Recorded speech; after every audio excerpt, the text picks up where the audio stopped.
I'm gonna get some water.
Pay me what you. I mean.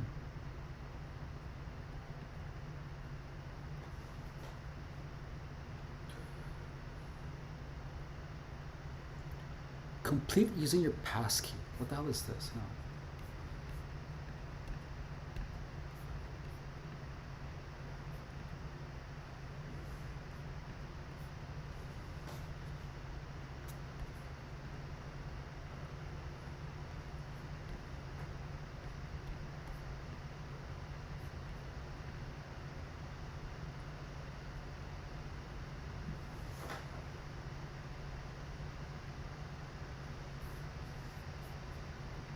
Hang on.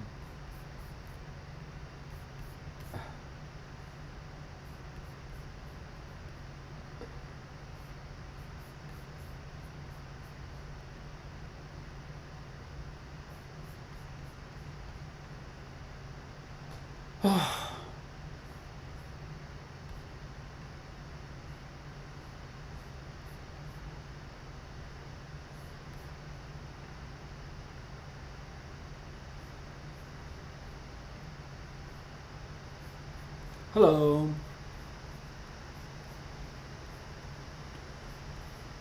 I'm gonna have to restart the stream because my software is being weird.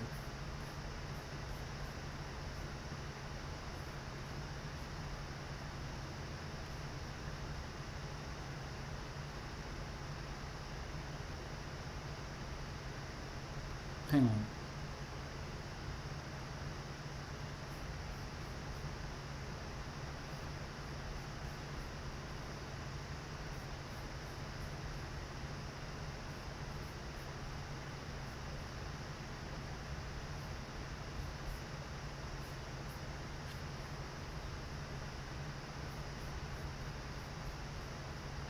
I'll be right back. I'm gonna have to log in and log back off of this software.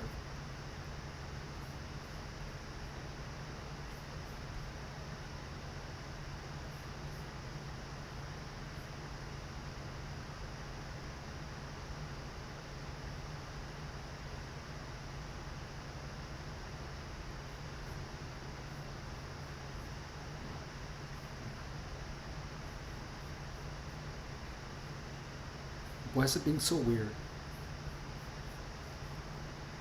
I'm just gonna ignore it then. I'm gonna fix this another time. But okay, so right now, guys, we're gonna check out some YouTube content about gang stalking. Let's start with some X.com.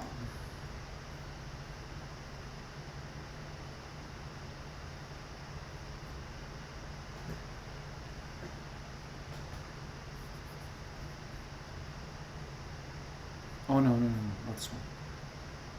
My bad.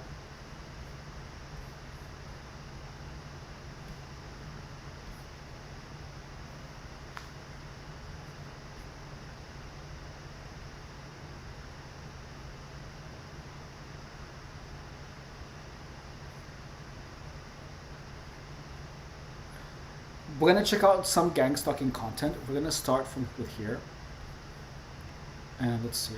Oh wait, hang on. I just need to adjust one more thing. I almost forgot.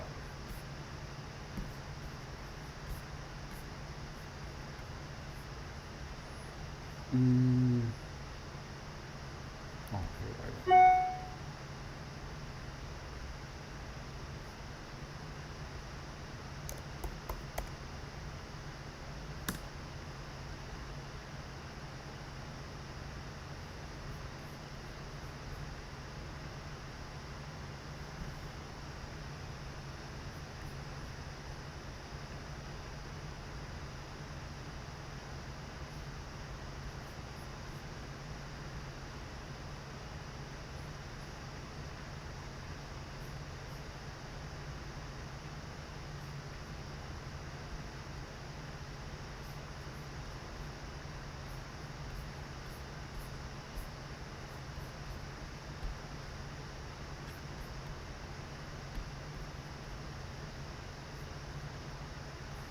Okay, there we go. We got it. Yay!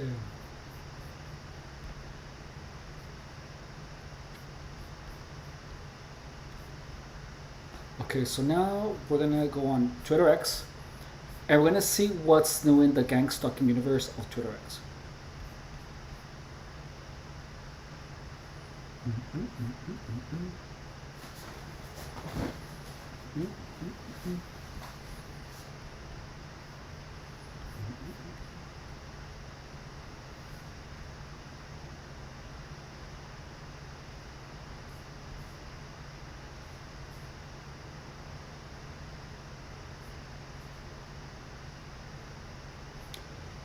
This is truly disgusting and repulsive.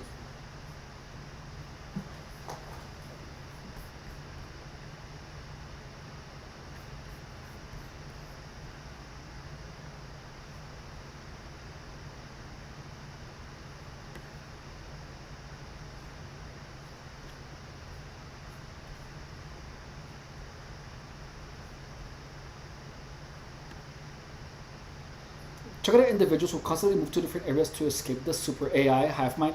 Look at how we're already like starting talking about super AI and hive mind. Like if you are a victim of gang stalking, just understand that it's all psychological. There's no hive mind. All of these people just are literally organized. It's just organized stalking. It's organized harassment. Mm.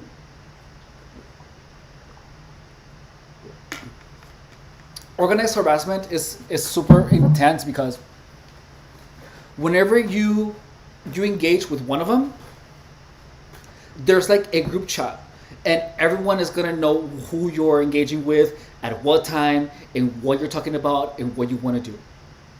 That's how it is. It's just a large group chat where everyone who interacts with you becomes aware of what you're doing. It's not a super AI hive mind. Hive mind. That's BS. It is simply organized harassment. That's it.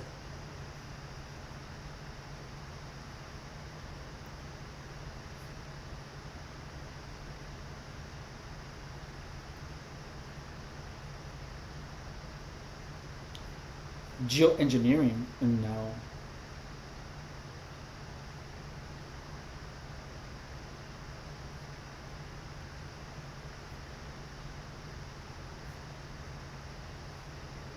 Oh, that's funny.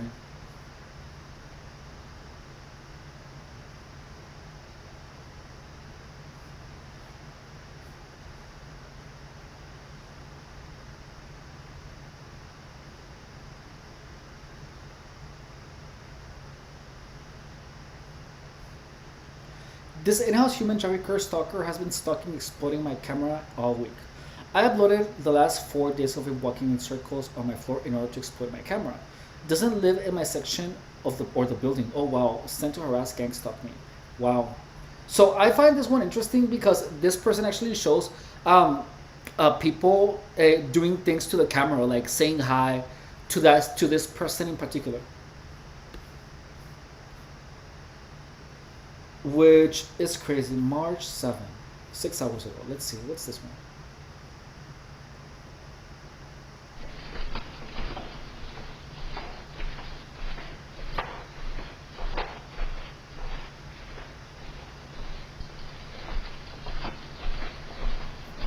Is that the same loop? Was it a cut? Oh no, okay.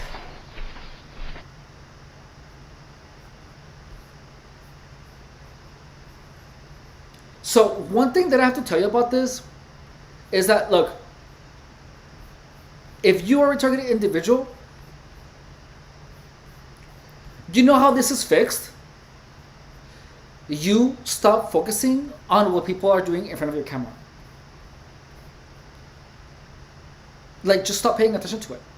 Like stay busy. Like this person sounds probably like they're investing too much time in paying attention to the camera. Like they're not knocking on your door. They're not ringing your doorbell. They're just doing these stupid things to your camera.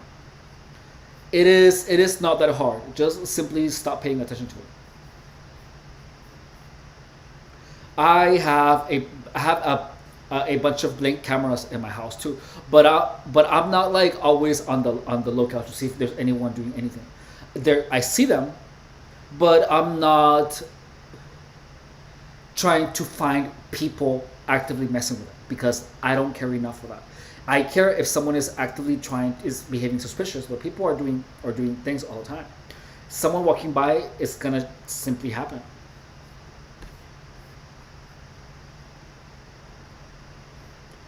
But you cannot be obsessed. You cannot be obsessed with what people are doing or talking about you because the more you feed into it, the worse it's gonna get for you.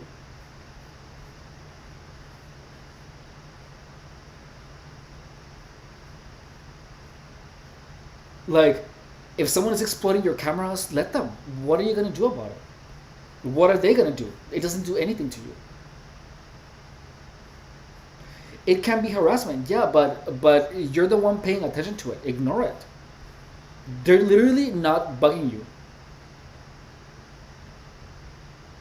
That looks like low income housing, and I have the impression that like it sounds like someone is being paranoid.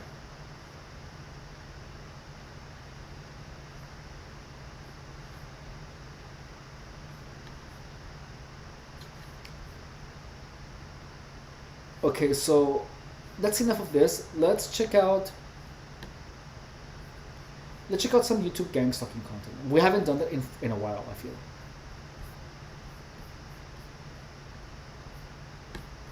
Let's see.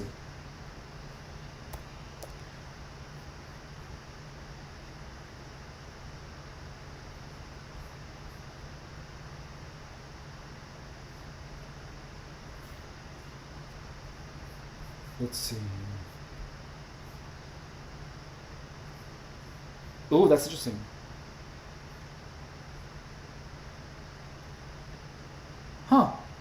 I haven't seen this. Introducing the second generation Blink Video Doorbell, designed to give you complete peace of mind no matter where you are. Gang stalking content. In this video, I will show you how Robert Card, the 2023 Maine mass shooter, was covertly harassed, tortured, and pushed into committing his violent acts. He was a victim of gang stalking, and his brain damage shows evidence that he was assaulted with a directed energy weapon.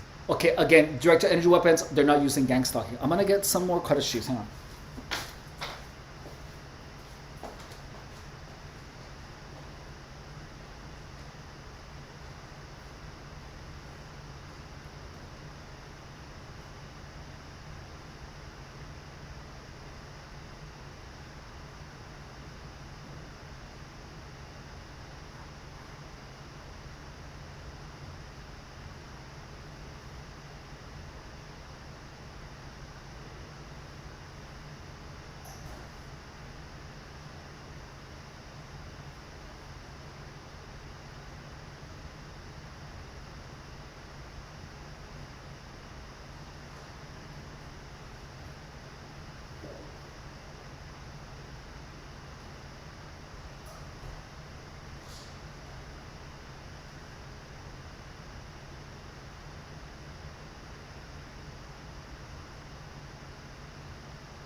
Okay, here we go. This video seems interesting.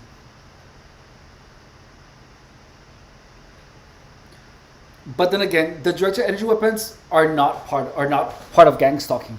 That is, if you talk about directed energy weapons, that's what's gonna allow gang stalkers to label you publicly as schizophrenic. Like, understand that. The moment that you say that you're being harassed with directed energy weapons, that is the out of jail card for gang stalking. That is the belief that they're gonna use to tell everyone that you are someone who is paranoid schizophrenic. The false label that he was a mentally ill schizophrenic concealed the evil being done to him. He was a targeted individual. Gang stalking is a form of community mobbing, organized stalking, and organized harassment combined. It is hidden by smearing the victim as mentally ill. It is the targeting of an individual for revenge, jealousy, sport, or to keep them quiet. It's widespread and growing. Some describe this harassment as a psychological attack that can completely destroy a person's life, while leaving little or no evidence to incriminate the perpetrators. Exactly. It's true. An update now to that breaking news story out of Lewiston, Maine, just north of Portland. Authorities are working on an active shooter situation at 3 separate locations. Authorities now say there are more than 10 dead with dozens more injured. Oh my God. The shooting began at a local bowling alley, followed by reports of shots fired at a local bar and a Walmart distribution center. The Androscoggin County Sheriff's Office posted these photos to Facebook. They say this is the suspect they're looking for, and he remains at large tonight. Officials confirming at least 18 people have been killed and 13 others wounded after a heavily armed gunman opened fire at 2 locations in Lewiston, Maine. Authorities releasing these surveillance images showing the suspect, 40-year-old Robert Card, as he entered a local bowling alley that was hosting a youth night for a kids' bowling league. Out of nowhere, he just came in and there was a loud pop. Thought it was a balloon. I had my back turned to the door. Police say Card then allegedly traveled about 4 miles to a bar and restaurant where police allege he shot several more victims. And since then, he's been on the run. Card's white Subaru, pictured here, was found at a boat launch in Lisbon. Officials say he owns a boat as well as a motorcycle. He should be considered armed and dangerous. We believe this is someone that should not be approached. Hundreds of federal, state, and local law enforcement agents joining forces to try and track him down. A shelter-in-place advisory is in effect for several communities. Many schools and businesses in the state closed as the manhunt continues. I do ask the public to continue to be mindful of their own personal safety. Over the summer, Card was deployed to a military training center in upstate New York to support training for West Point cadets. A defense official telling ABC News that back in July, he was behaving erratically and out of concern for his safety was taken to a mental health facility for evaluation. He spent 2 weeks there and allegedly threatened to shoot up a National Guard facility in Maine. One source telling me this is the worst case scenario involving a highly skilled gunman who is irrational. Card is a firearms expert and Army reservist with a history of mental illness. Flags at the White House and across Maine have been lowered to half-staff in memory of the victims. Now, according to the Gun Violence Archive, this is the 565th mass shooting here in the U.S. this year alone, and it is the deadliest since the massacre in Uvalde. 500? Roy, ABC News, Lewiston, Maine. Suspected Maine mass shooting suspect has been found dead. Good evening, I'm Natasha Verma. And I'm Steve Lacey. This ends the manhunt for suspect Robert Card, accused of killing 18 people on Wednesday night, and comes on the same day authorities released pictures of all 18 victims. Let's get right to Fox 5's Stephanie Bertini in the newsroom with the latest. Steph. Natasha, Steve, officials in Maine just confirming mass shooting suspect 40-year-old Robert Card was found just before 8 p.m. tonight in Lisbon, Maine. That's just miles from where the massacre took place. The governor of Maine says now the healing can begin. Law enforcement says the investigation is far from over. This comes after an intense manhunt that included a shelter-in-place order as law enforcement looked for the man they say opened fire at 2 locations in Lewiston, Maine, a bowling alley and then a bar and grill 4 miles away. 18 innocent people were killed, 13 others were injured. The victims range in age from 14 to 76. They include a father and his son, a husband and wife, family matriarchs and patriarchs. The governor expressing relief the threat is over. Like many people, I'm breathing a sigh of relief tonight knowing that Robert Card is no longer a threat to anyone. I know there are some people, and many people, who share that sentiment, but I also know that his death may not bring solace to many. But now is the time to heal. At 7:45 this evening is when Mr. Card was located. I won't give you an exact address. It was near the river along Androscoggin in Lisbon Falls. Wait. If you've taken Uber since 2019, this is the money glitch that's getting women properly compensated. Uber allegedly failed to properly screen drivers, putting you... The news coming down now a day after the FBI raided Card's home, where authorities said a suicide note addressed to his son was found. Authorities said they received hundreds of tips from the public on Card. He was a certified firearms instructor with the Army Reserves, who officials said had a history of mental illness. We're also learning more information, Steve, is expected to come down tomorrow. Back to you. Very well. All right, thanks, Stephen. Here is a clip of Sean Hodgson, Robert Card's best friend, describing Robert's behavioral changes. These changes were caused by the harassment. Card spent most of his life in the small Maine town of Bowdoin, where his family had lived for generations. He was a sergeant first class in the Army Reserve, training cadets on grenades and heavy weapons.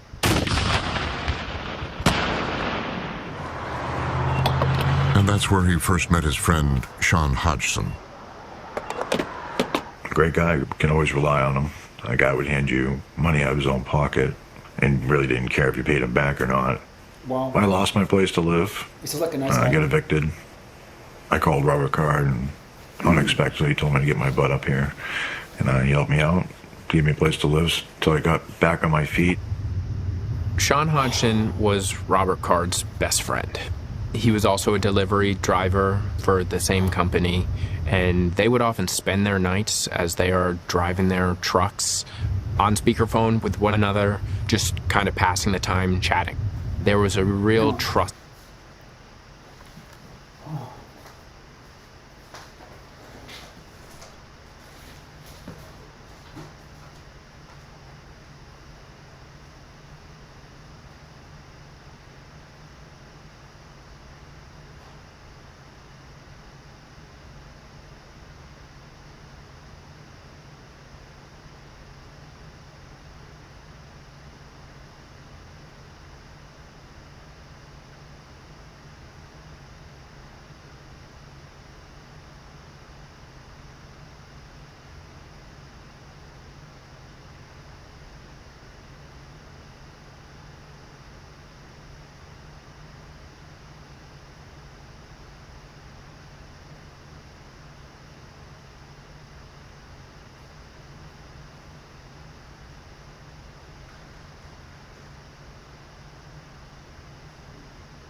Yo soy el tren. Soy tu hijo.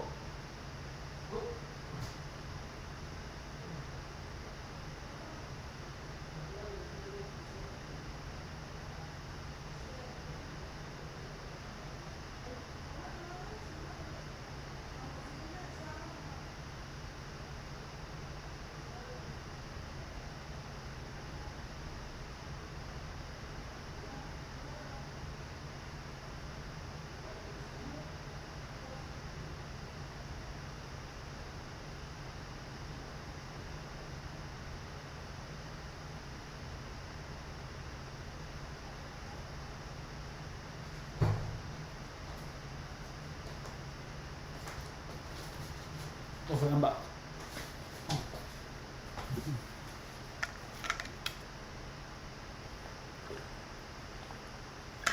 Oh. Sorry about that. Oh. It's there. Once we got our schedules aligned, we started going bowling on our days off. Just in time, bowling alley. The two men supported each other through difficult times in their lives. It was Sean Hodgson who was one of the first to notice and report changes in Robert Card's behavior. He would call me and vent. I listened to him. I listened to all his rants, all the good stuff, all the bad stuff. So I don't know why. He believed people were alienating him, and it wasn't the case. It was with him increasingly getting worse, thinking people were talking about him, including his own family. You know, he was thinking people were calling him a pedophile. It hurt his feelings. That's very gangster. And struck him in the heart because he does love kids. He's got his own son. Imagine being able to build an app with your name on it, just by thinking about it. When I was getting stalked, gang stalkers literally set me up to label me as a pedo. They actually, this is gonna sound insane, but look, this actually happened to me. As a personal trainer, this woman came to me, and she was like, "Oh, can you train my son?" Sure, you know. The kid began grabbing his junk, and he tried to grab my hand. I immediately pulled away, but a freaking kid literally tried to.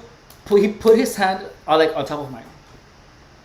I pulled away in a panic, and then I looked around, and then I noticed there were people around me looking to see what I was doing, and even to this day on my live streams, I get people calling me pedo, but no. It's crazy.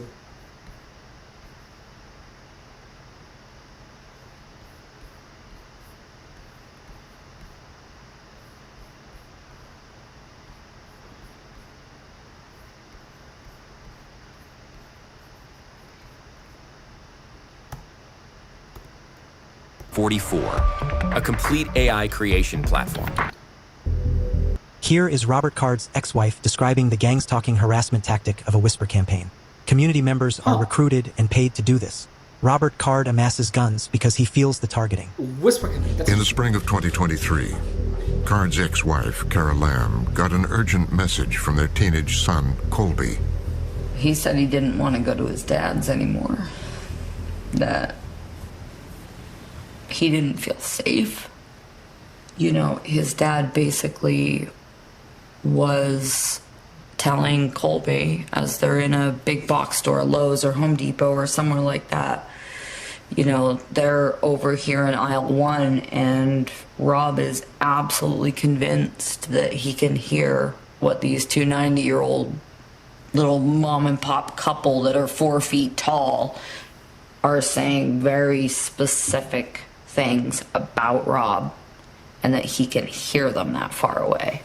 That he was a pedophile. That he was gay. His dad was very, very adamant that he heard this, and if you didn't believe that he heard it, you were in on it. You were against him. He was afraid his dad was getting violent and getting so aggressive that he was gonna be physically violent. And there was another concern. Colby said his father was amassing guns. I asked him how many guns that was, and he says, I don't know. It could be 10, 15. I was incredibly concerned that calling the police and having them show up in his driveway, I didn't want it to come back on Colby, and I said, listen, let's go talk to the school resource officer and ask, what do we do? What can we do in this scenario? Because if this comes from us, Rob is going to take it out on Colby. Next, the cops are called in on him after he tried to fight someone. The first group of people that the police talk to, either knowingly or unknowingly, conduct a smear campaign and exaggerate Robert's threat level. This primes the police to take more aggressive action. He sounds like he was having auditory hallucinations. It sounds like he was hearing clear conversations. And he automatically made the assumption that whatever they were talking was about him.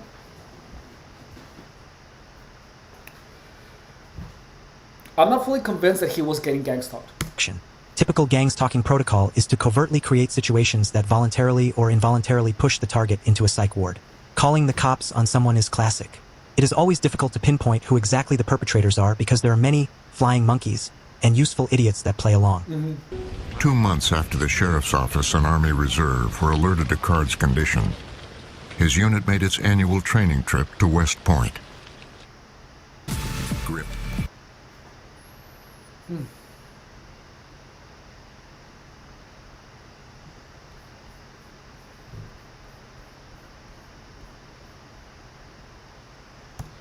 Almost immediately, he tried to fight another reservist, then locked himself in his room. Next morning, Card refuses to answer the door again. Soldiers huddle up and they decide, we gotta get the police involved, because this is somebody who might be in crisis. They call the New York State Police. Body cam footage shows the state police arriving.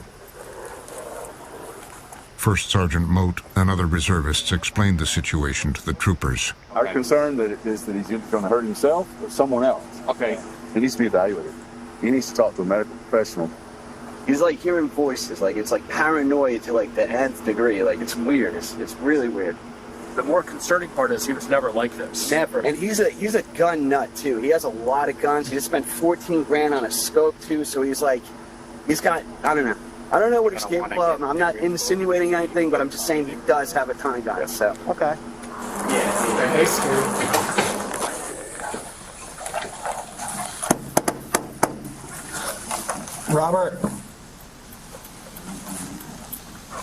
Robert, this is Trooper Katz with the State Police. Can you open the door for me, please?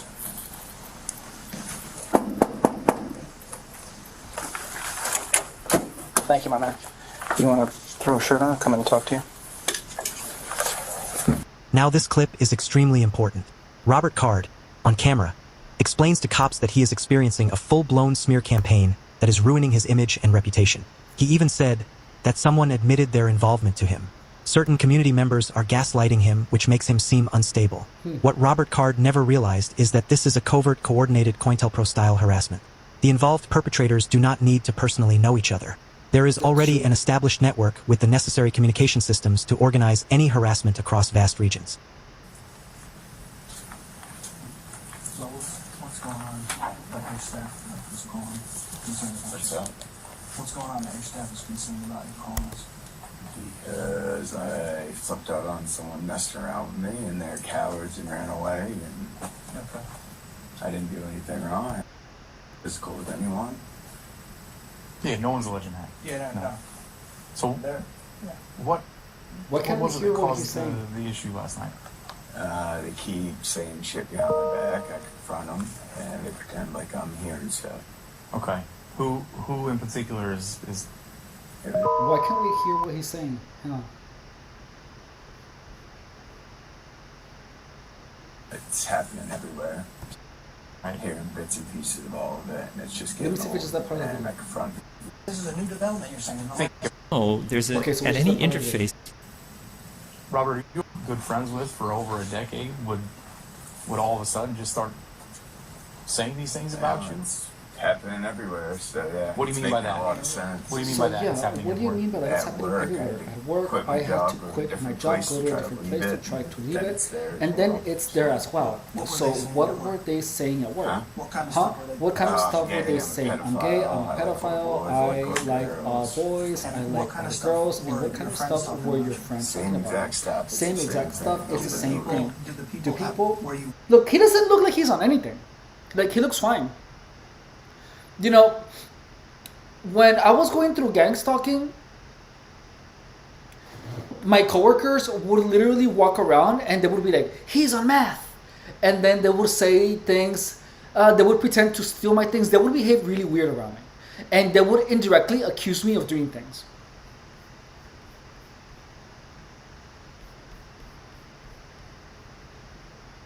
They would always be watchful with what I would do, and anything. Every time I talked to them, they were like, "Ugh." They were just hateful towards everything that I did. work know the people that you serve with? They live They in Boston. live in They're all Boston. They're somewhat all close. somewhat close. Yeah. Areas. Areas. But do they know each other? Do they know each other? Do they know each other? I don't know. I don't know. So, when you look, gang stalking is a really crazy, powerful network. Like, I saw pictures of me that a stranger took in the phone of someone that I had just met. I met someone who had already a picture of me on their cell phone. And they pass around a picture of you. They pass around a picture of you. I've seen it. And everyone is trying to F you and to drive you crazy. They're gonna try to steal something, to gaslight you, to find something. My exact reaction: 500 plus mass shooting in the US. This is not normal. I know, yeah, that's crazy.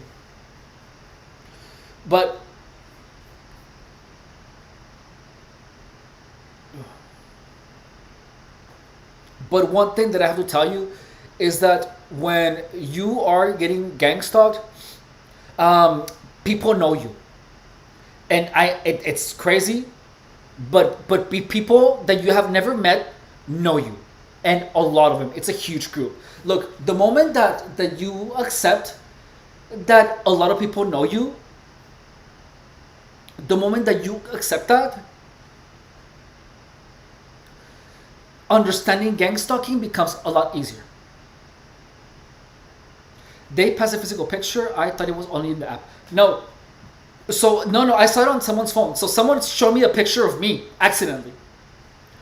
So I saw a picture of me that someone took. So someone accidentally, hang on. Someone accidentally showed me a picture of me on their cell phone.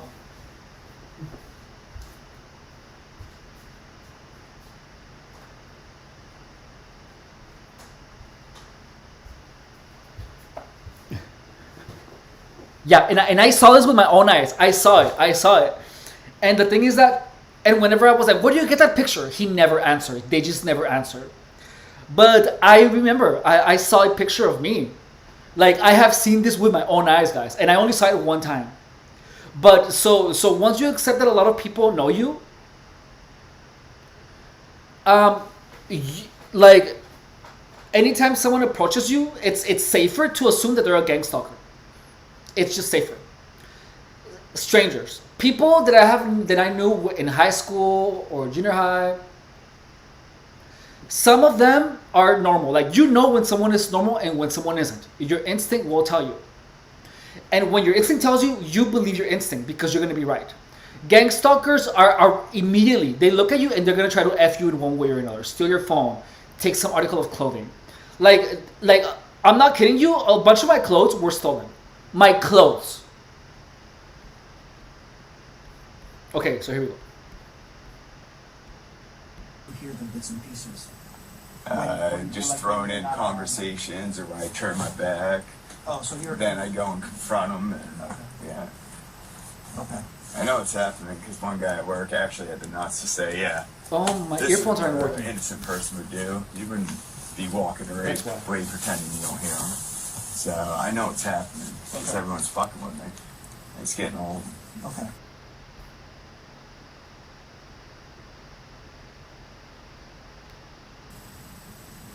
Robert, are you on any prescription medication right now? No. Nothing at all? No. Okay. All right. They mentioned that you have some hearing aids, right? Yeah. That you... How long have you had those? I was wondering why wasn't 3 months now. Okay. I was wondering why can I not hear anything, and one of my earbuds are just stopped working. Sorry about All right.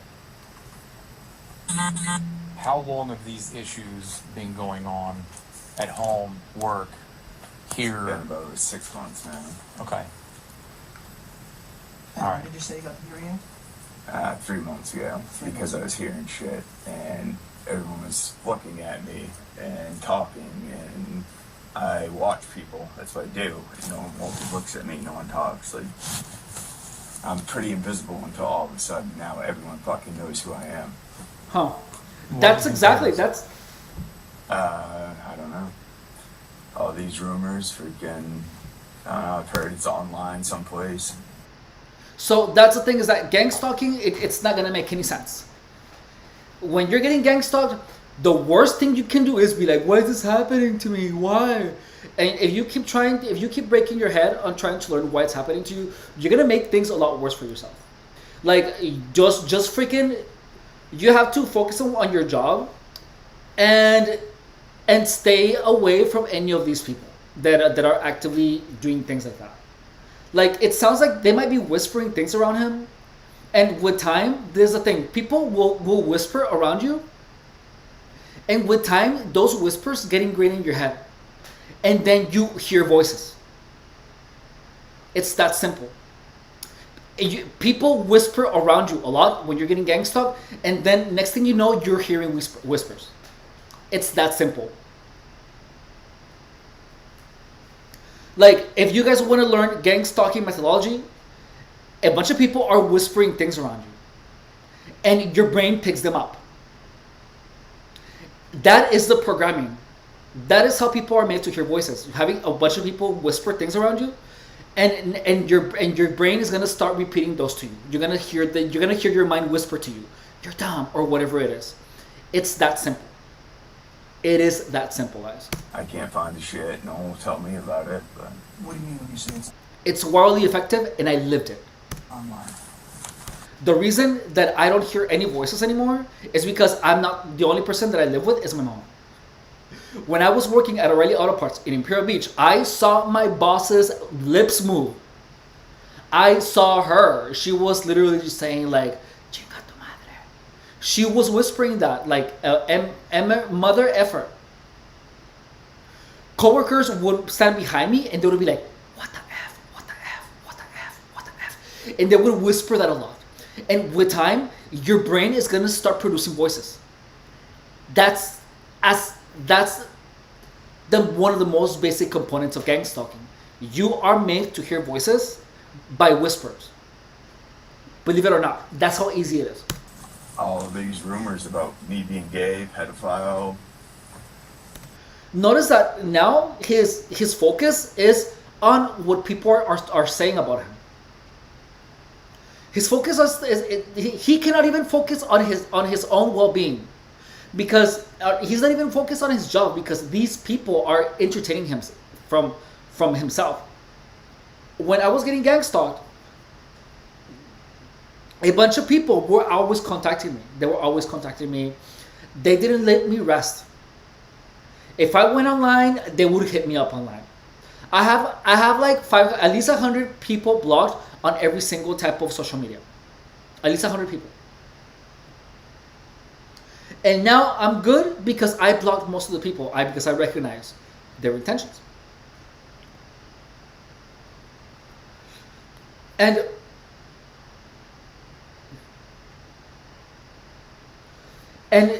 gang stalking takes your attention away from yourself. So you are unable to actually focus on your own well-being because you're too focused on gang stalking. They steal your attention from yourself. You lose your sense of introspection because you're so focused on what they're doing that you are unable to focus on yourself. I have always wanted to grow a lot of muscle, and for some reason I just allowed this gang stalking to take me away, and I stopped trying to grow muscle. All of a sudden I started missing meals. I simply somehow forgot about my own well-being and put all my attention to gang stalking, which is awful. If you are a targeted individual, make sure to rest. Never miss a meal. Never, just don't. And anyone that is harassing you or that is being mean to you, regardless of you being sure or not, if it's purposeful, block them. Anyone that is pushing you to use drugs, anyone that talks to you about drugs, even anyone that talks to you about drugs, even in a side comment, you don't talk to them anymore. Anyone that uses any drugs, you simply don't. Anyone that is telling you that is telling you any type of indirect comment that is meant to demoralize you, to make you feel bad about yourself, to make you feel fat or ugly, or if you're a WHOR, if anyone calls you that or anyone accuses you of anything, regardless of it being true or not, you tell that person to not speak to you again. Like what I should have done I used to do illicit substances, and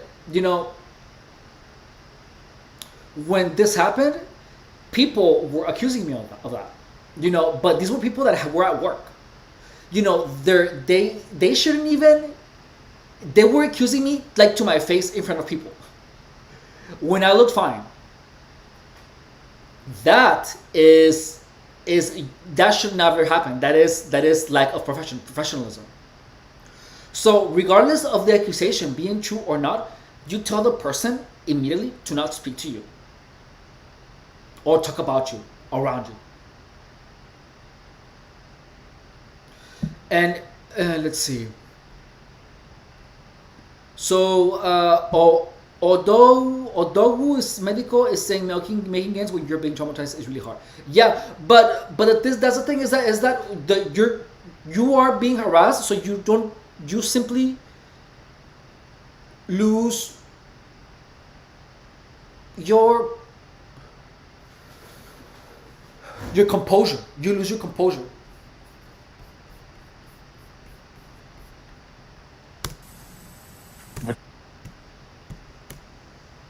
You haven't been able to find it online anymore? I haven't, no.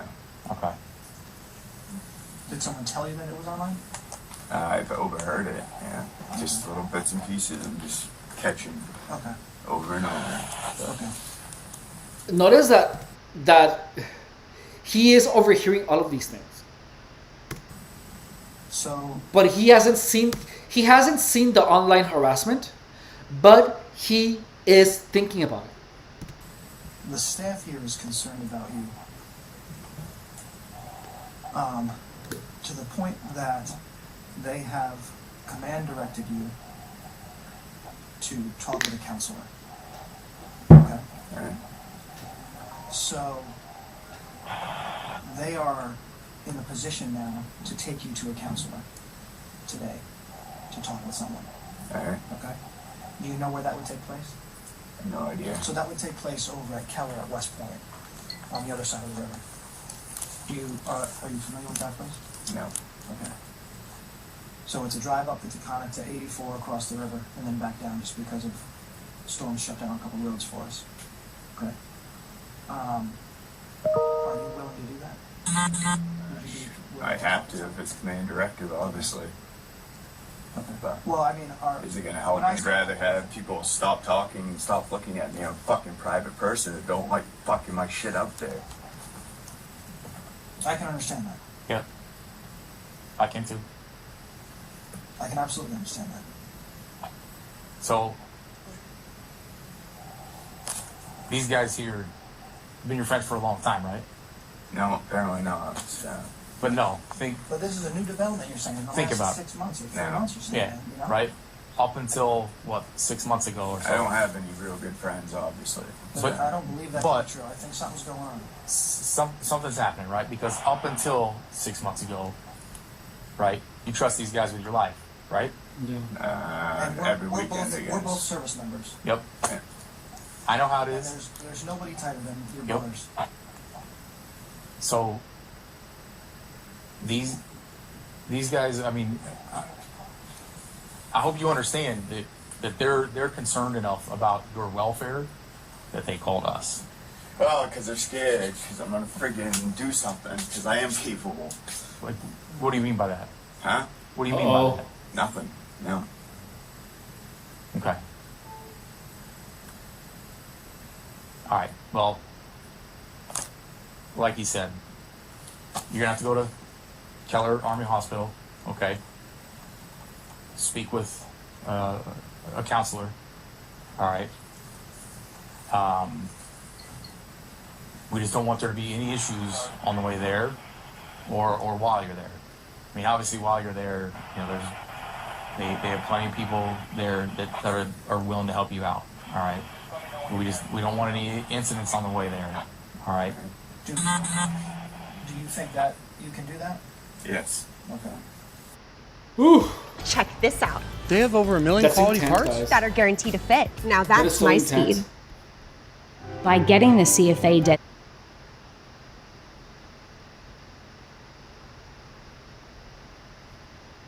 voices, as in the typical auditory hallucination of voices within your head. This was a misinterpretation of what he said. He was hearing people whisper negative things about him behind his back. He was given hearing aids which he accepted. This was his attempt to solve the situation. He was in disbelief of what he was hearing from people that he thought were his friends. He chose to make sure his hearing was intact and verify what he was hearing. It was a half measure. What he really wanted was for the insults to stop. He knew they were happening. However, they were not stopping and everyone was dismissing his complaints. The hearing aids were a desperate attempt to do something about the issue. Robert Card's sister, Nicole Hurling, mentions this in a news report. Hurling and her husband... Look, if you are getting gang stalked and there is a whisper campaign, what you want to do is that you wanna have a really good microphone and put it on you. And what you can do is that you can record, but you get a really good microphone that will pick up a lot. You put it by your ear because whatever your ear picks up, the microphone is going to pick it up. And then what you do is that whenever you're done out of the situation, if storage is a problem, what you do is that you live stream it. You live stream it, but you make sure that the audio is coming from the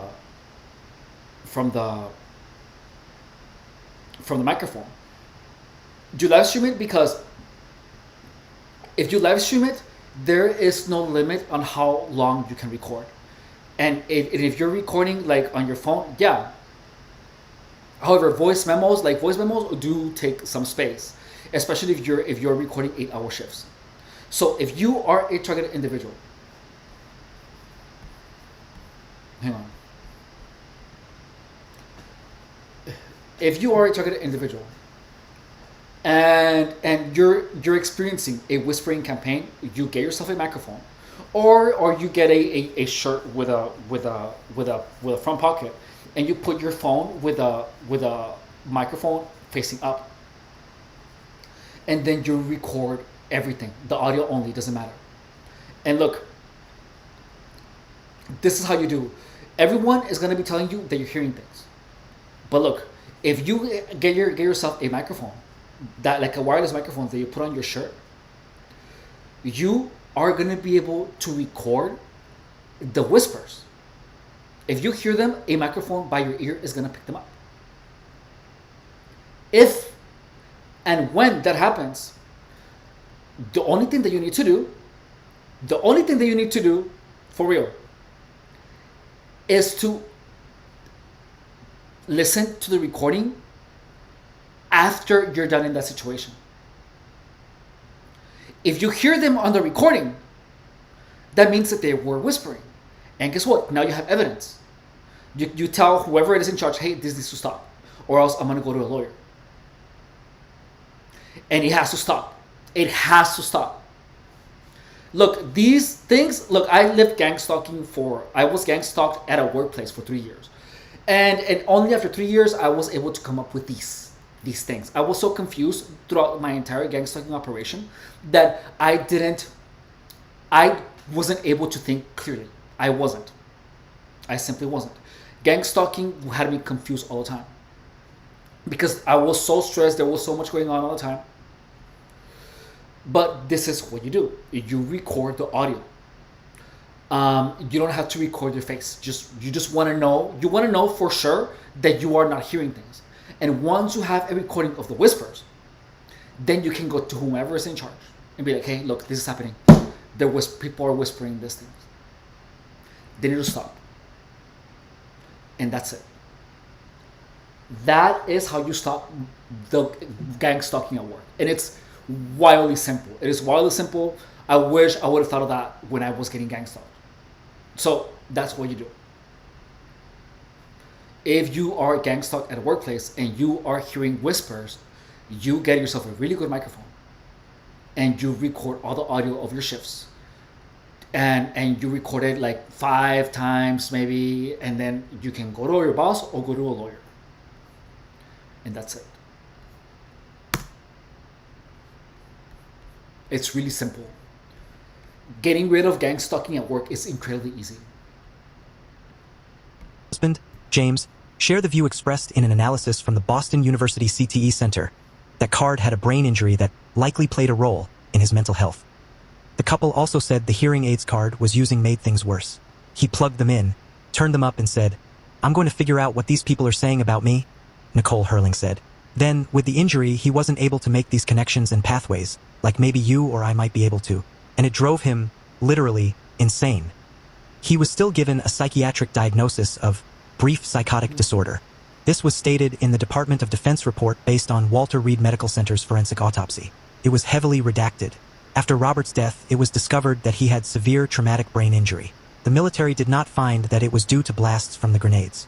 The mental status examination, DA Form 3822, noted that SFC Card was experiencing auditory hallucinations and paranoia, and his cognition and perceptions were impaired. The diagnosis was unspecified psychosis not due to substance or physiological condition.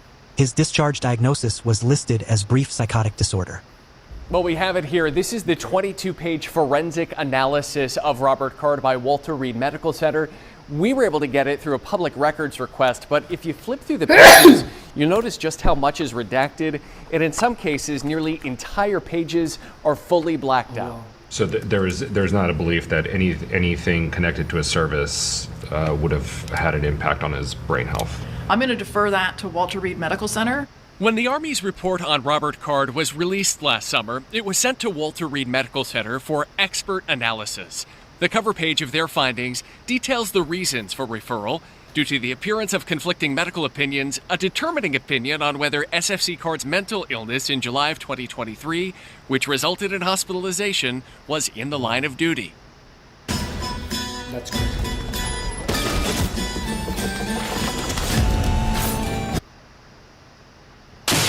Card was a grenade range instructor and may have been exposed to thousands of low-level blasts. I strongly believe that Robbie had a traumatic brain injury. I think that he was able to function really well for a long time. Card's sister and brother-in-law telling us just days ago they share the belief expressed by the Boston University CTE Center that Card had traumatic brain injuries, which likely played a role in his symptoms. Oh, by the way, so if you record the whispers, and if you have to make sure that it's like a really good microphone, You don't want to be with a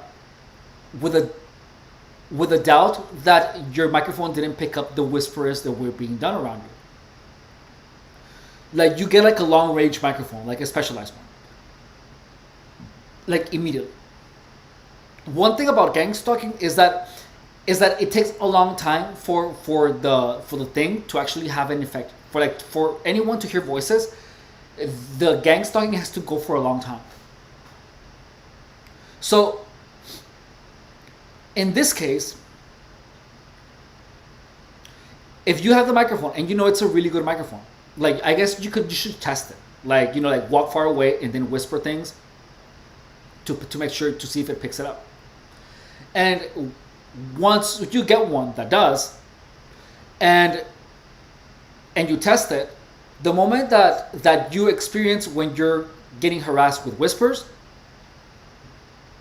if you don't record anything, but you know that your microphone is capable of picking up whispers around you, then that is going to tell you that you are having auditory hallucinations, because your microphone that is going to pick up on whispers.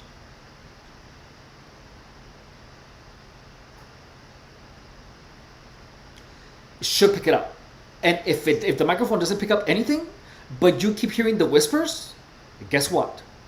That means that you're having auditory hallucinations. There were times where that's what I did.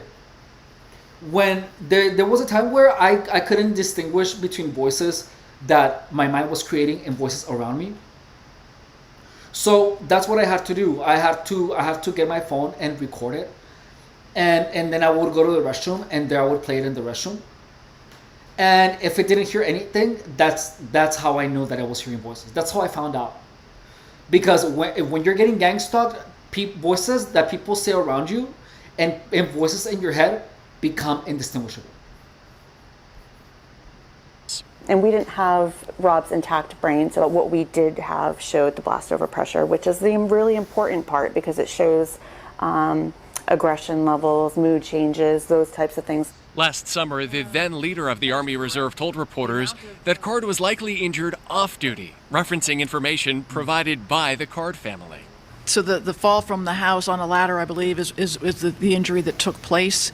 The amount of exposure that he had is to other shock is relatively minor. The document offers no publicly available insight into whether Card had a service-related brain injury, nor does it provide an opinion on whether Four Winds, where Card was hospitalized for mental health treatment, complied with the standard of care. We don't have the records from Four Winds, but what I do understand is that he had threatened people, had a hit list when he was at Four Winds. That would have been really concerning for me to know as his sister. The DHA explained the redaction, saying some are exempt from release due to being internal records that are deliberative in nature and part of the decision-making process, citing another exemption which they claim allows records to be withheld when disclosure of such information would constitute a clearly unwarranted invasion of personal privacy.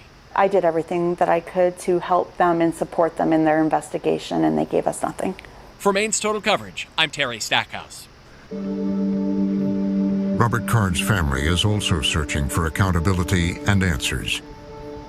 They've pointed to his years as a grenade trainer in the Army and injuries to his brain discovered by Boston University's Special CTE Center. Dr. Ann McKee runs the center.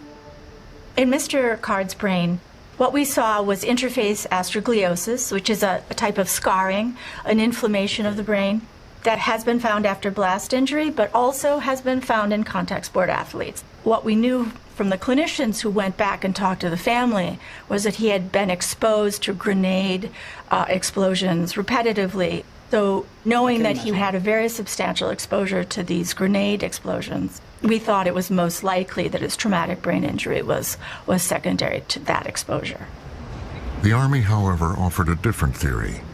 It said Card had only sustained relatively minor exposure to blasts, and it suggested his brain injury could have been related to a fall from a roof in 2008, in which he broke his neck. Good morning.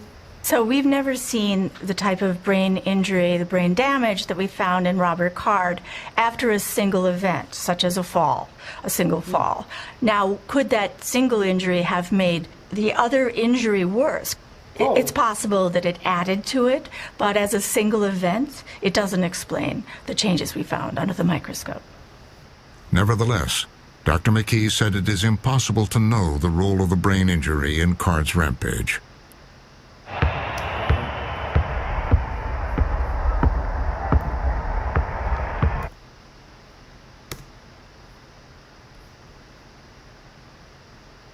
He wants A to cause B, right? It's just too simple. When you say, did that brain injury cause him to kill 18 people? Well, I can't say that. You can't. It probably contributed to the story, but how much it contributed, that I don't know. Yeah. PSOs, paint targets. We need to learn more about exposures in the military, not just in combat, but in training and exercises. These are injuries that we haven't paid attention to for hundreds of years, and now we're learning they can have disastrous effects. After Dr. McKee's findings were made public, the Pentagon announced they were issuing new guidelines on blast exposure and said they were expanding cognitive testing to monitor service members' brain health. That makes sense. What I found interesting about this family is that I want to make sure that there's accountability. I want to see that happen. And my question is, what the hell are we going to do for the people that have traumatic brain injuries today? What are we going to do for their families who are experiencing it today? They need to show that they're making these changes, and it needs to be transparent to families who've been affected by brain injuries. I agree that his brain injury was not caused by blasts from grenades. His brain injury was caused by a directed energy weapon that fired pulsed high-powered microwaves. Here is the description of Robert Card's brain damage. His family released the findings in order to help prevent future tragedies. Dr. McKee found Card had... So the belief in directed energy weapons is the primary weapon that actual gang stalkers use in order to paint the target as a paranoid schizophrenic. If you are a targeted individual, or whatever, gang stalkers are gonna do things to make you believe that they're always on checking your phone, that they have access to your house, that they can access your thoughts. That's how the thing is that when you're getting gang stalked, everyone is stressing you so much all the time that you will start believing these things. Gang stalking is a bunch of people telling you a bunch of things. Like, if you go online and you look on gang stalking, everyone, even people that are well-intentioned, tell you, oh no, directed energy weapons are being used on you. And everyone talks about the directed energy weapons. So, gang stalking is so perfect because your gang stalking literally opens your mind to such an extent where you will start believing things. Like, you will get you will become dumb.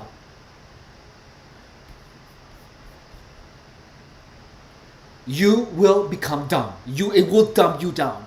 You're gonna get to a point of not stupidity but of gullibility, where your mind is absorbing anything that is told to you. So, with gang stalking, like when I was getting gang stalked, I got out of it because I understood what was happening. I understood that because I read a book on brainwashing, and I understood that highly stressful situations will make you more susceptible to indoctrination and to brainwashing. And whenever anyone types gang stalking online, they're only going to find information that tells you, oh yeah, you're going to be attacked with directed energy weapons, the headlights, this, that, and you're going to be shown diagrams and everything. And the thing is that in the beginning, gang stalking was effective on me. I believed that I was getting harassed with directed energy weapons. I believed that stuff. I believed it. And look, and I couldn't believe that I believed it because I felt the weird sensations. I felt them. And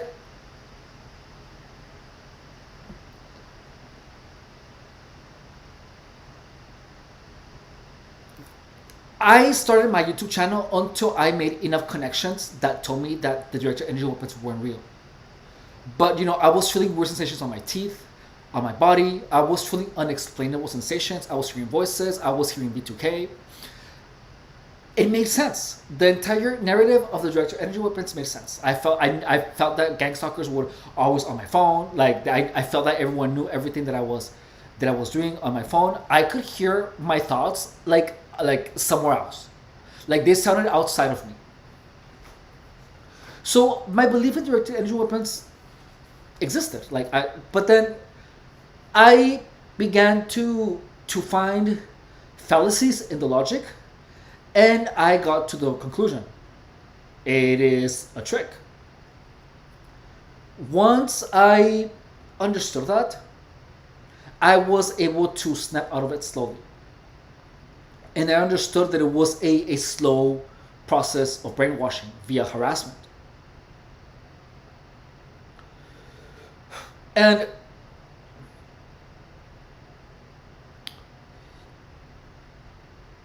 the only reason that I began this channel to talk about gang stalking is because I finally felt that what I was living was true.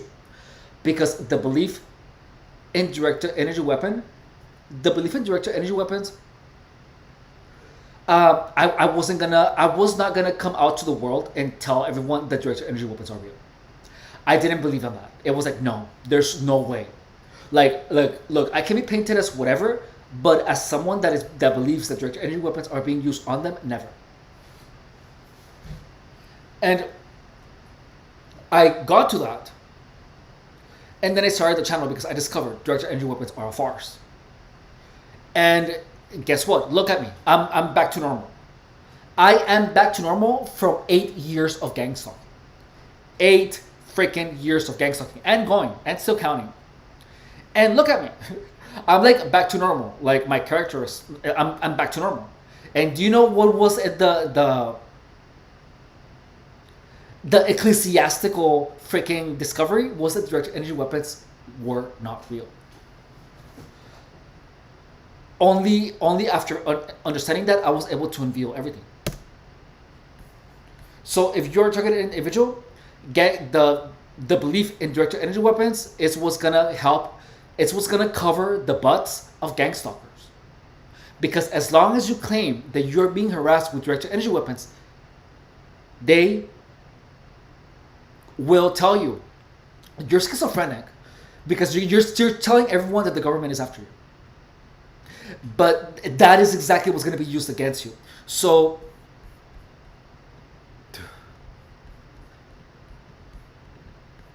let's do something here.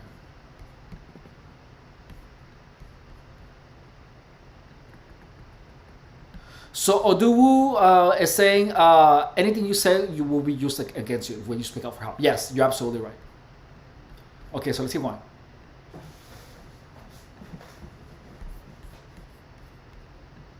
Significant evidence of traumatic brain injuries at the time of the shootings. Robert Card had evidence of traumatic brain injury. In the white matter, the nerve fibers that allow for communication between different areas of the brain, there was significant degeneration, axonal and myelin loss, inflammation, and small blood vessel injury. There was no evidence of chronic traumatic encephalopathy, CTE, said Dr. McKee, director of the BU CTE Center. These findings align with our previous studies on the effects of blast injury in humans and experimental models. While I cannot say with certainty that these pathological findings underlie Mr. Card's behavioral changes in the last 10 months of life, based on our previous work, brain injury likely played a role in his symptoms. Again, Robert Card has evidence of traumatic brain injury. In the white matter, there was significant degeneration, axonal and myelin loss, inflammation, and small blood vessel injury. Robert Card experienced severe white matter loss. Robert Card had a traumatic brain injury.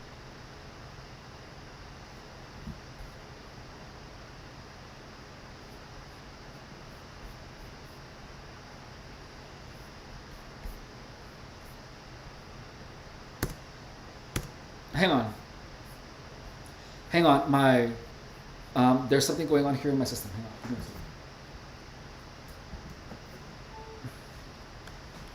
I need to redo the connection with my monitor, with my second monitor. Hang on.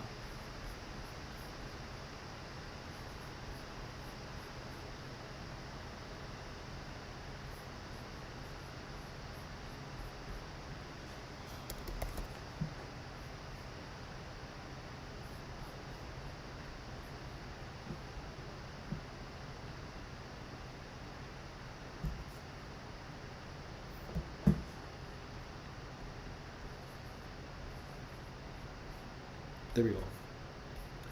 Sorry, I just have to restart again.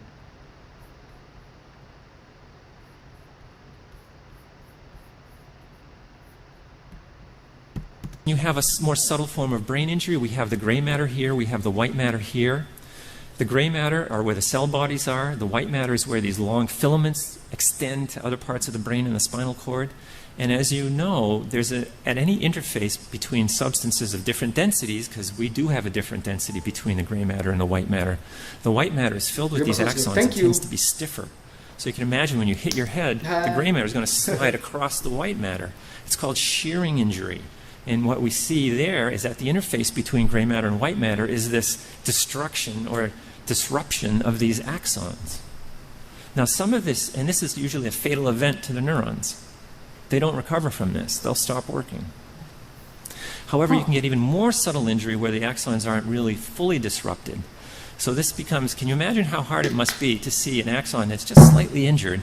It's smaller than the size of a human hair, and you're asking me, the neuroradiologist, to pick it up. I need to pee. Hang on. It's quite a challenge. I'll be right back. What? I have to pee.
What does this diffuse axonal injury look like? So this is DAI. You've probably heard it. You may have heard about that before. Diffuse axonal injury is shown up as white spots at the interface between the gray and the white matter. Some of them can be deeper, depending on where these axons are sheared off. So we look for these white spots. When I get an MRI from somebody who's had brain trauma, I look for these things. The problem with the white spots is they're not specific. Okay? Huh? Anyone who's 50 years or older in the audience has probably collected a few of these things, just as a natural aging phenomenon.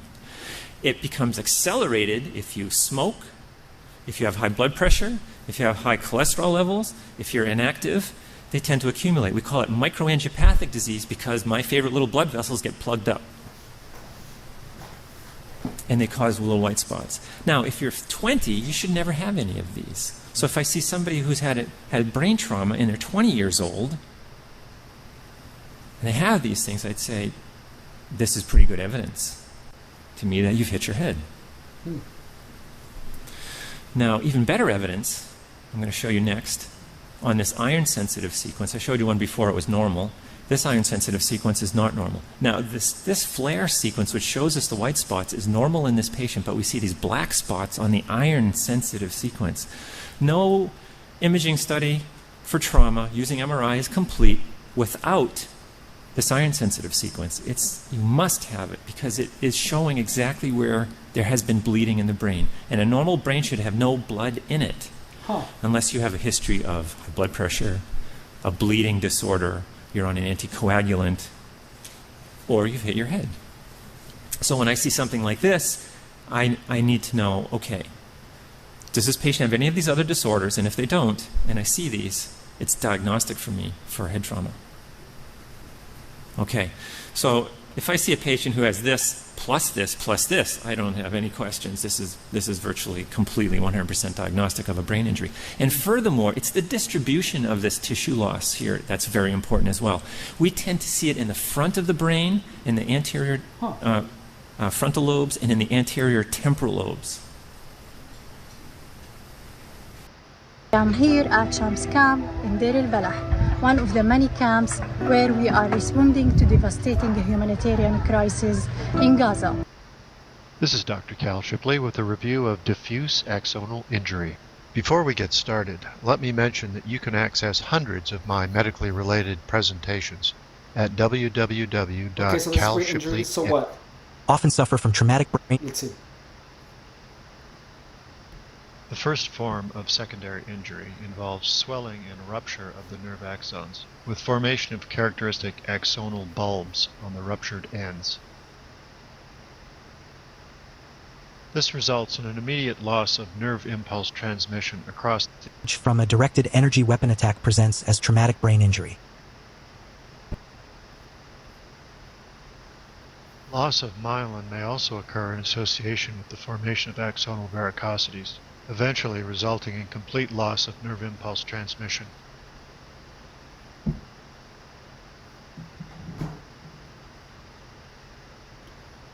Hurry. Now here are clips showing evidence that victims of Havana syndrome or anomalous health incidents, AHI, often suffer from traumatic brain injuries caused by directed energy weapons. Yes, the brain damage from a directed energy weapon attack presents as traumatic brain injury. A new report by a U.S. National Academy of Sciences committee has found that directed microwave radiation is the likely cause of illnesses among American diplomats in Cuba and China.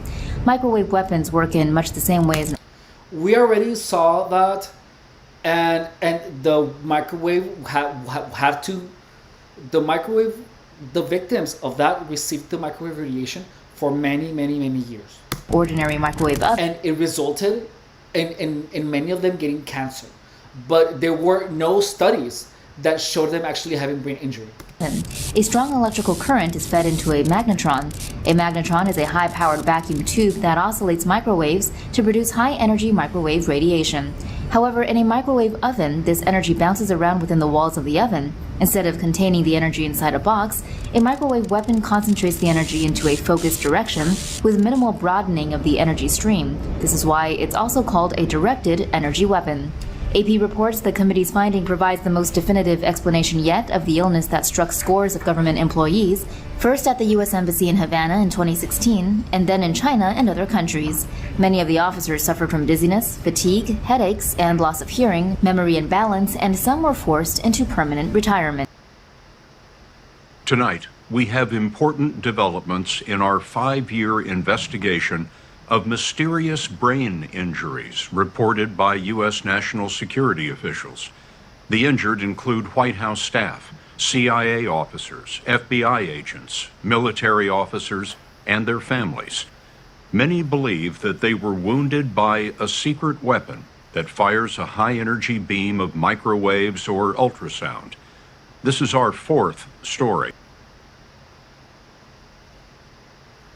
Ultimately, I had to retire because of this, but that's really where kind of the medical journey begins, because my condition really worsened in retirement, and my pleadings to the agency, formally and informally in retirement, to send me to Walter Reed's Traumatic Brain Injury Center, where some other officers actually started going to, because they had been getting. So what happened to me in Moscow started happening. As I'm retiring, it's happening to some of my colleagues also doing Russia operations. Really fucking weird. And they are starting to get to Walter Reed because they're TBI centers. Walter Reed actually believes something bad is happening. So I start asking informally to get there as well. And again, the answer was always no. And it caused me to take a decision, which certainly changed my life, which is to go public. Yeah. Someone is doing this to us. Are they 100% sure it's microwaves? They're not 100% sure of anything, and I got to be careful on this because I don't know. I've been out of government since 2019, so it's everything from people inside kind of quietly telling me to talking to tons of doctors. I mean, there's a really interesting panel. They put together an experts panel. The director, the DNI did on this, which is really interesting because they came out with their executive summary just a couple months ago, and they said, yeah, this is likely a directed energy attack. And I think that that's the world's leading experts on this, saying that this is happening to us. This is scary shit. I mean, this goes through glass, goes through walls, goes through buildings, pretty much goes through everything. And one of the things that's happened in some of our officers, and I know these officers, there's no doubt on these, their family members have been affected. And so in one case, a young child who has a permanent traumatic brain injury, diagnosed by doctors in DC. There's no doubt about this. So, so one of the things that you see a lot in the media on this is, well, maybe it's psychosomatic, maybe it's a directed energy attack. To the actual doctors who have treated us, there is no doubt. It's not if you were subject to something. Is that it is you were subject to something. We're still not exactly sure what it is. It's most likely a directed energy weapon, and that's pretty fucking scary. Yeah. And again, what a weird, for me, on a personal note, what a weird way to end my career. Yeah. And look, I'm still, I'm still suffering from this for sure. But after all those years in shitty places, fuck. Damn. This happens, and it's and I saw psychiatrists, psychologists. I've had Walter Reed is famous. This program NICO is famous, and the special operations community has embraced it. I had this incredible kind of cocktail of these acupuncture treatments. It's really famous for it. They really know about traumatic. And by the way, I was diagnosed with a traumatic brain injury. So the Walter Reed doctors are like, "Yep, Mark got fucked up by something." So I have that piece of paper. I remember when I first got that, man, I had tears in my eyes. So these fucking agency doctors said no for a couple of years, and now I saw State Department personnel, intelligence community, military, even families. Have directed energy weapons been used against U.S. government personnel? Oh, I do not believe in the conclusions that we've seen in the past, and I think evidence and time will prove me correct, that these things happened by accident, that these things were a result of mass hysteria or some pre-existing conditions. Now, in some cases, maybe, but I have no doubt in my mind that something caused people to be suffering from these things in different posts around the world, not just limited to Havana. There's a lot of work still going on. I think we're going to learn a lot more about it over the next few years as more work goes into it. But I've met some of these people, I've interacted with them for years, and I can't explain every case, but I think there are most definitely cases where there is no logical explanation other than the fact that some external mechanism caused them to suffer brain injuries that in many cases look like they were hit over the head with a baseball bat or assaulted somewhere. We can't ignore that. And in the meantime, what we have to ensure is that whether they were State Department personnel or working for some other agency, that those people are getting the treatment and the support that they need. And it's a top commitment of mine to make sure these are people we sent abroad to serve our country. They were harmed in the service of our country, and they deserve our ongoing support, not to be, not... Look, this, even though directed energy weapons can exist, just know, if you're getting gang stalked,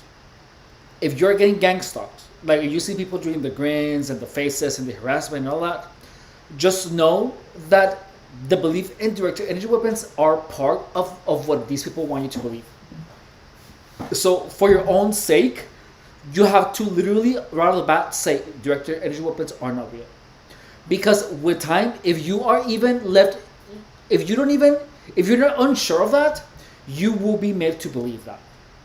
Being accused of things like mass hysteria or, they're just... It's government gaslighting. Of the American Medical Association. The researchers observed significantly smaller whole brain white matter volume among the former U.S. Embassy employees compared with healthy controls, as well as significantly smaller frontal, occipital, and parietal lobe white matter volumes. Okay, so look, this is a lot of... They can say, no, she's not armed, maybe threatening, but I don't want to kill her, or I don't want to kill him, or them. Use your sound wave rifle, I guess you could call it, and down they go. Yeah, him in prison, huh? Now you're going to see an execution.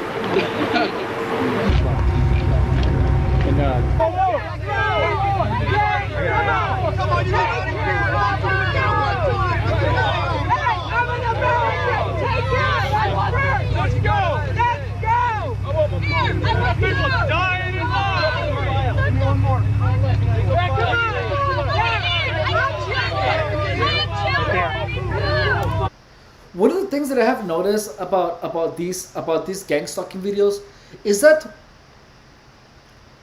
notice that the video starts like really engaging, and then it talks about it talks unnecessarily about the sciencey stuff.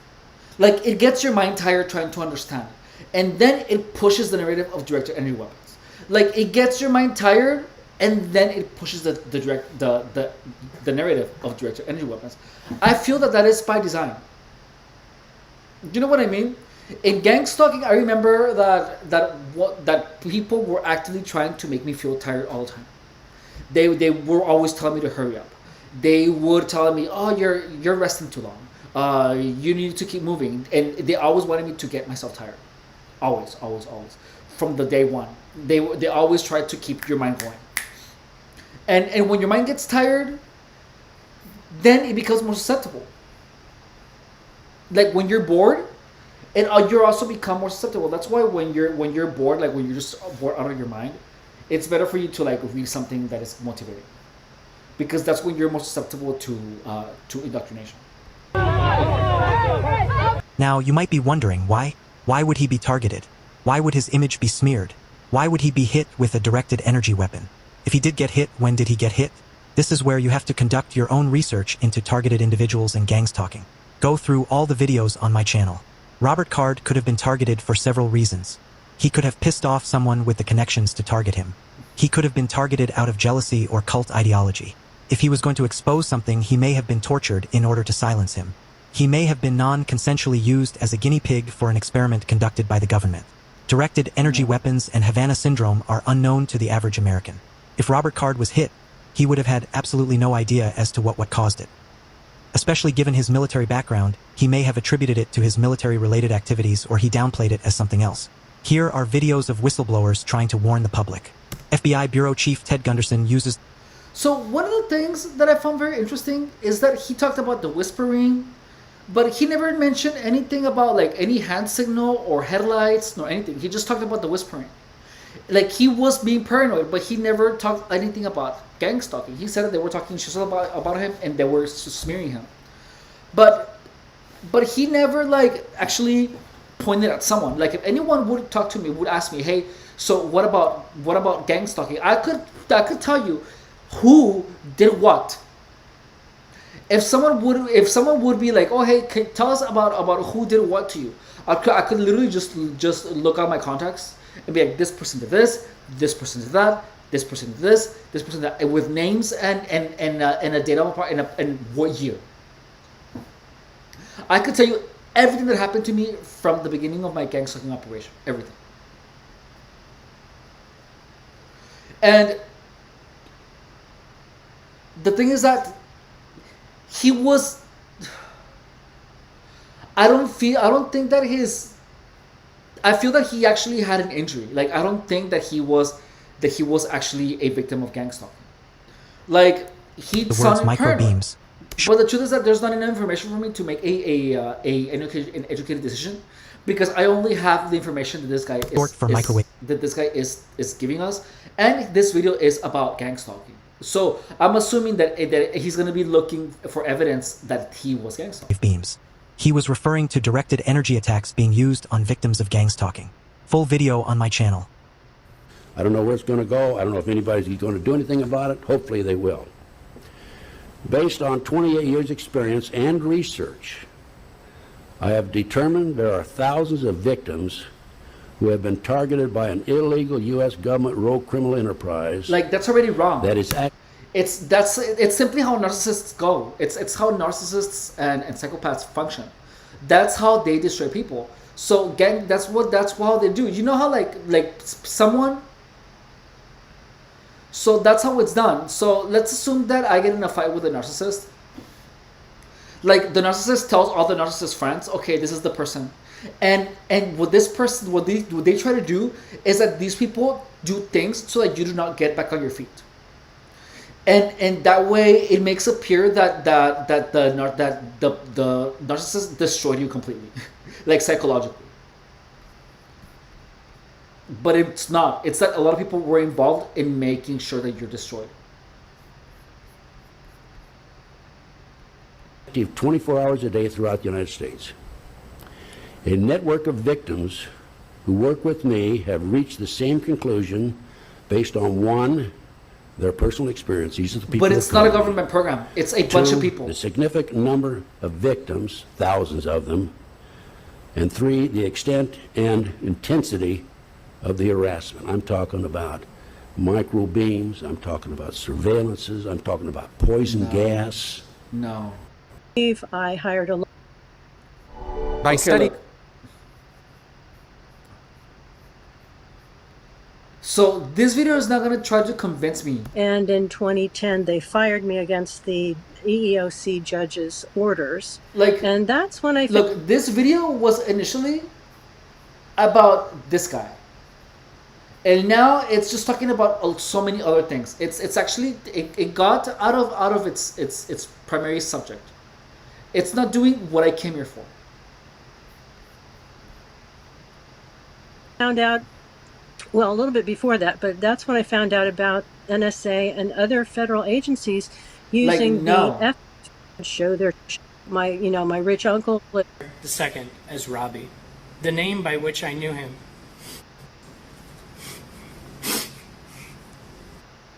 Cousin Fred. That we didn't get to discuss as something were to happen. What's the audio? As assessed.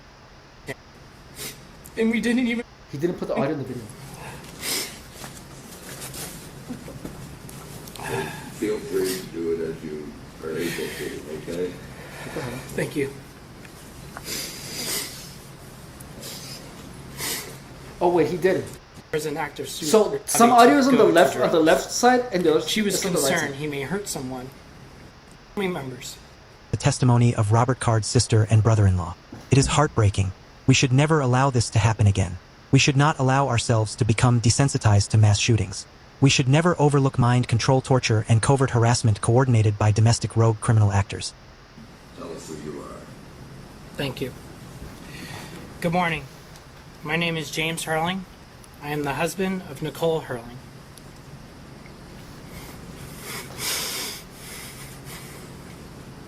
I'm brother-in-law to Robert Card II. We extend our sincere gratitude to the Commission for welcoming us back, providing us with this invaluable opportunity to engage with you once again. Together, let us embark on this journey with renewed enthusiasm and determination as we strive to build a brighter future where we can all find hope, a hope and an openness to change, the power to change, and to expect the change that we are all seeking. First, I would like to open with recognizing the loved ones who were lost on October 25th.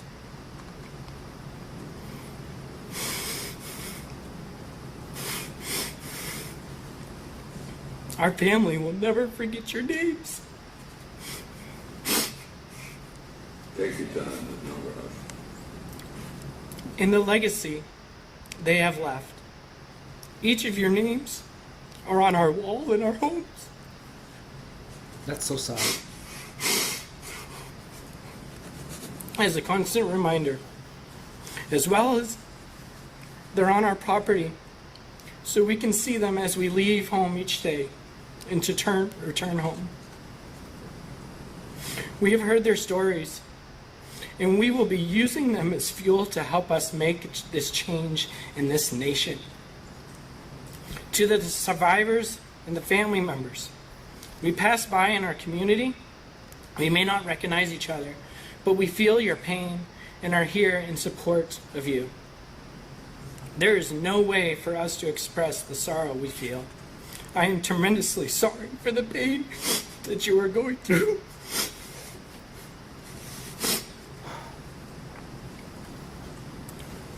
When we were here last with my wife and other family members, I wanted to touch base on some personal timeline I experienced and issues our family dealt with that we didn't get to discuss as much during our last meeting.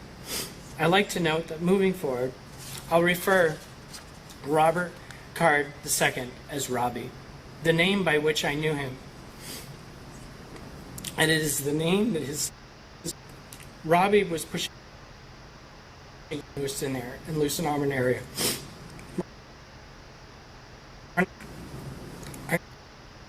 Okay, this is a lot. I don't want to be disrespectful. And not accomplish anything. Don't, our soldiers.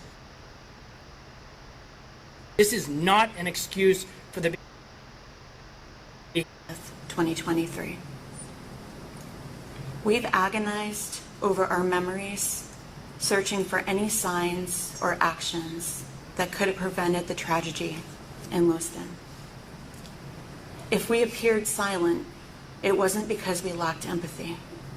We were in shock and disbelief, unable to comprehend that Robbie was capable of such horror. We've hesitated to speak out, mindful of the need to give survivors and victims' families space to heal. Often, I've found myself grappling for the right words, unsure if any.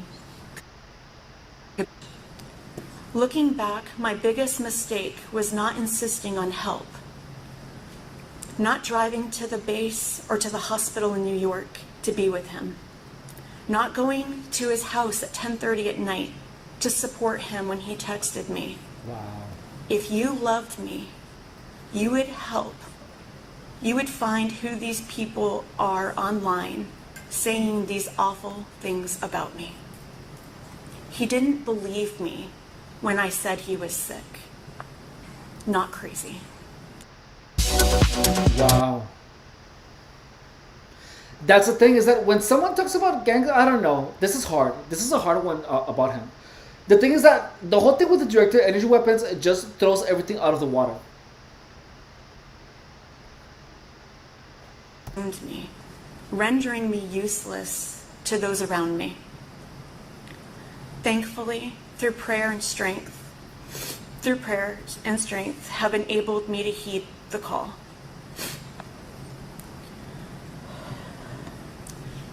My call to action is to seek help without shame, realizing I have nothing to lose. Hear my battle cry today, and please support me in this journey. This is my call to action. I found accessing my brother's chain of command to be a significant challenge. Despite exhaustive online searches, I couldn't find clear information on where to report my concerns. The information I did come across was outdated, and despite leaving numerous voicemails, none were returned. I am unsure if the VA Crisis Helpline is equipped to handle such data to aid families dealing with crises like ours, involving their loved ones. The thing is that no one is prepared to deal with gang stalking.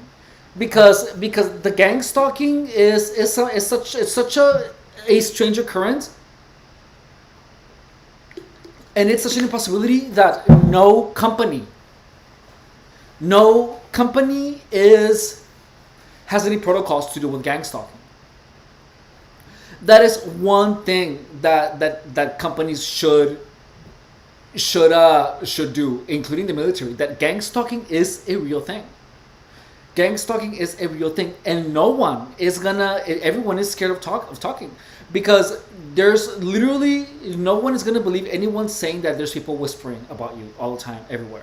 And look, and it's so easy to be like, oh, well, just ignore it. It's so easy to say, but it is not easy to do. It is not easy to do. Whenever you have a lot of people talking shit about you and looking at you all weird, and then pretending to mess with your things, and some actually messing with your things and stealing things from you and sabotaging your success, and then talking shit about you to everything else. It is an invisible war against a person. It really is an invisible war against a person. But it's only visible by the perpetrators. The perpetrators are the only one that see it. So no one is prepared. Absolutely no one. And that's the thing, is that there needs to be some type of protocol that actually addresses the possibility of gang stalking. And the thing is that no one talks about it, no one knows about it, so no one knows how to address it. No one knows how to address it. Like, how are you gonna talk to your boss and be like, hey, look, I'm getting gang stalked. Everyone at work is saying things around me, about me, and is whispering things. Like, that's already sounds freaking impossible. But look, if you happen to be gang stalked, if you're watching this, look, one thing that you have to understand is that anything that messes up with your head is going to be used against you. So smoke no weed, no illicit substances, no acid, no crystal, nothing, zero.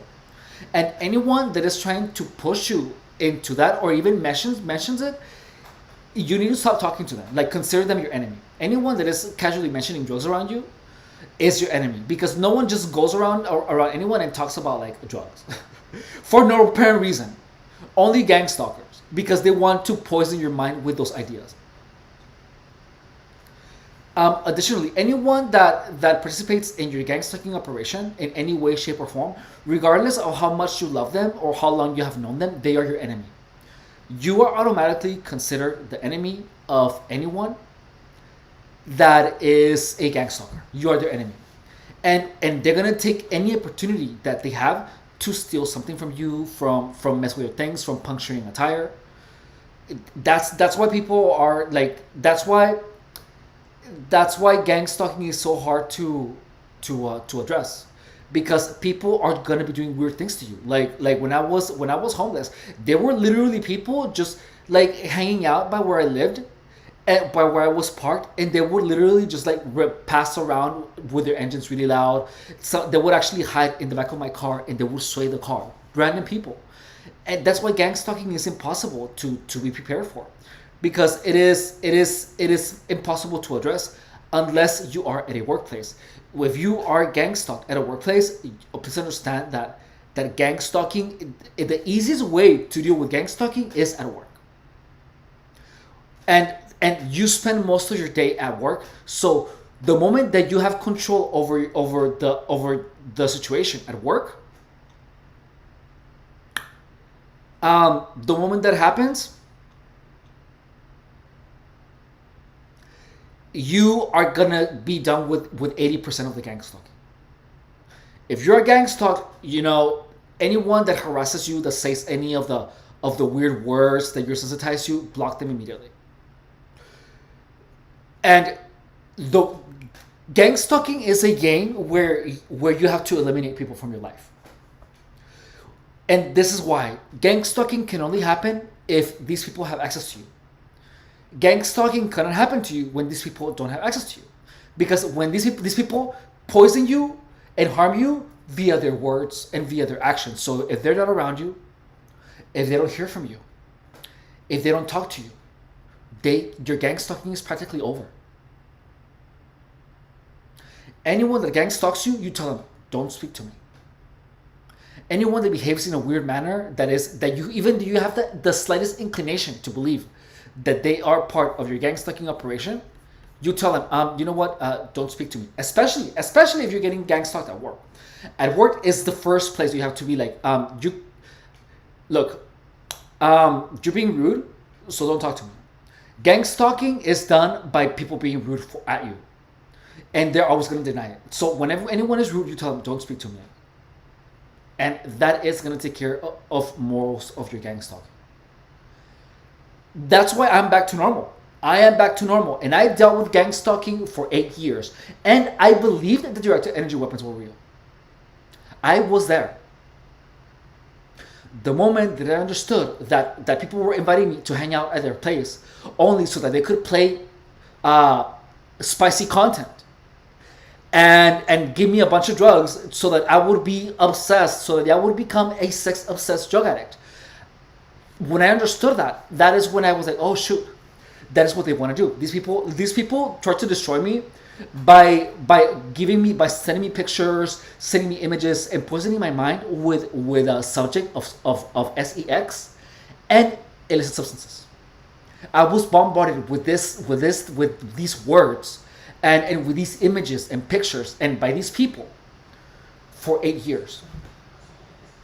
These people want you. They're gonna exploit your weakness. My weakness at that point in life was drugs and sex, and I'm being completely clear. And it worked for 8 years. The only reason that I was able to steer clear of that was because I eliminated the people that were pushing this narrative on my life. The moment that I was able to that I eliminated enough people, guess what? I don't have a drug problem anymore. It's gone. It's gone. It's gone. And I'm getting my body back. I'm working. My life is good.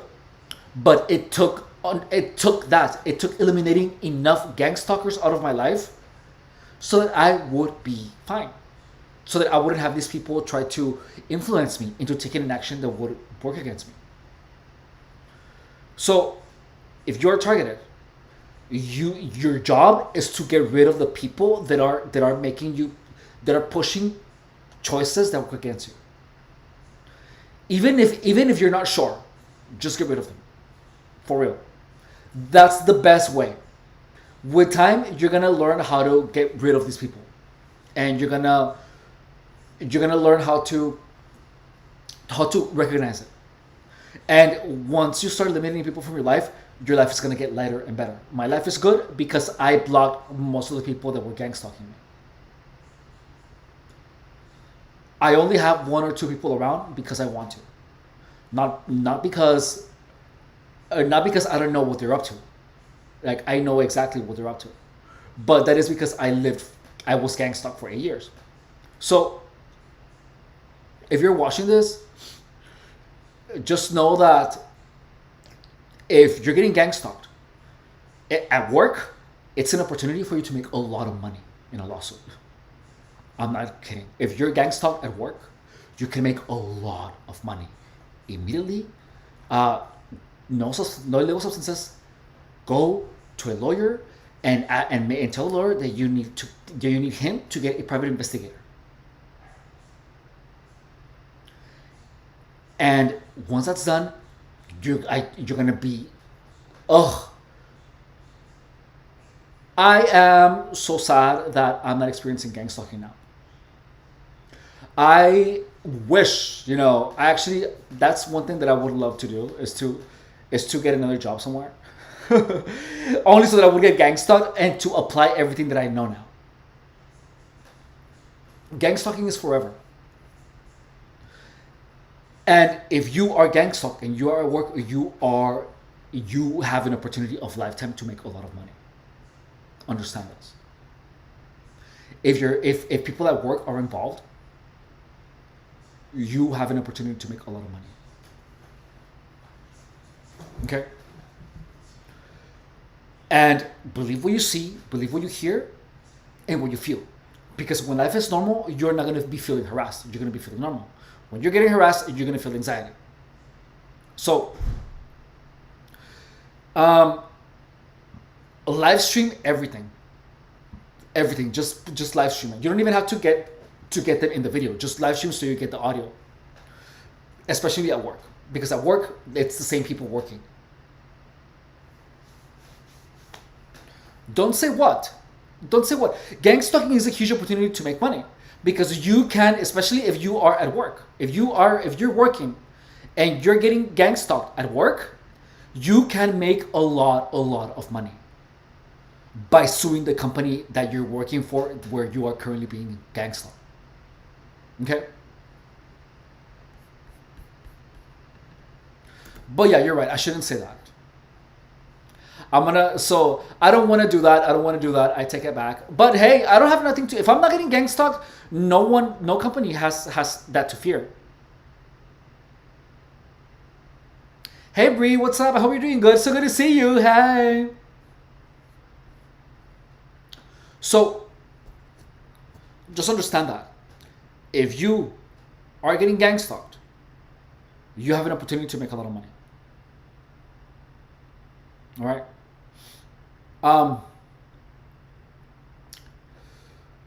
It's hard. It's really hard, but if you're getting gang stalked, don't do any substances and start audio recording everything. Everything. Get yourself a good microphone because you're going to need it. Trust me. If you ever get gang stalked, just know that you have an opportunity to make a lot of money. The trauma so much? No. If you know what you're dealing with, you can make a lot of money, but you have to know. All right? Anyway, so we're done. Bree, I'm so glad to hear from you. I haven't heard from you in forever. I hope you guys have a good day. Thank you so much for being here with me. You guys are amazing. And take care, okay? Bye. Bye. I love you.